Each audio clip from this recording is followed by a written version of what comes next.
Wakafara uriwo nairo sipiti eni mutadzi mukuru ino natswa naro inotenda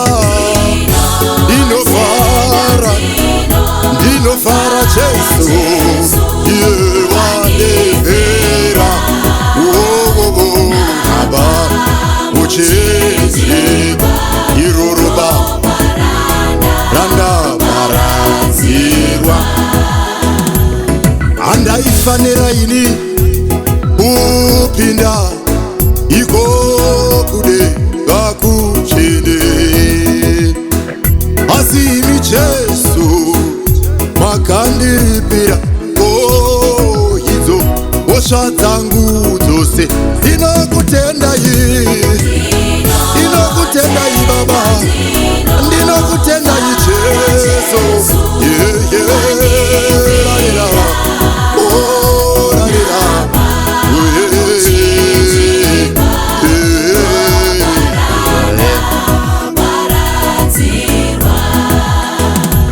Ropa renyurine simba waya naramari roku tikenura voze kuti vacheniswe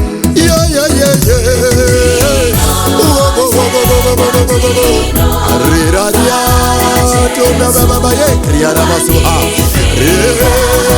marira muchizikwa urubarana adzirwa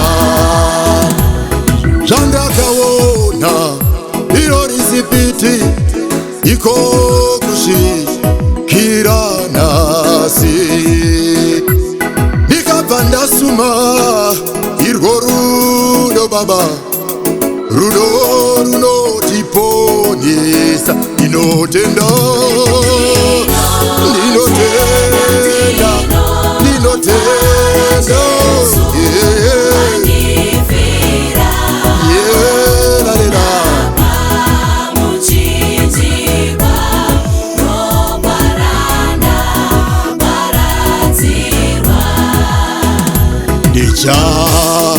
imba nero shoko nguva dzangu dzose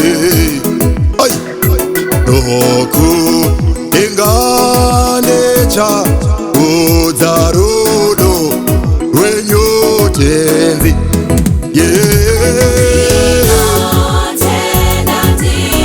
inofara Jesu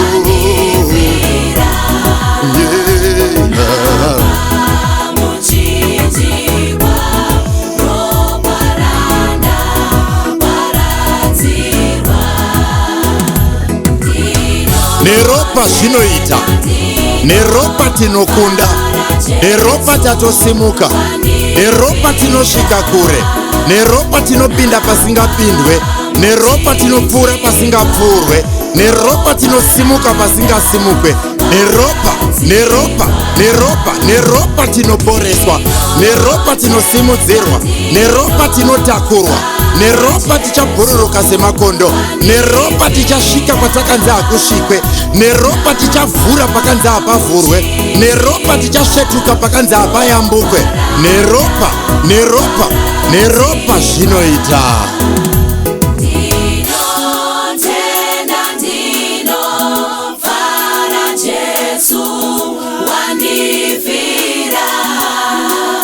Napa muchinjikwa ropa randa paradzirwa.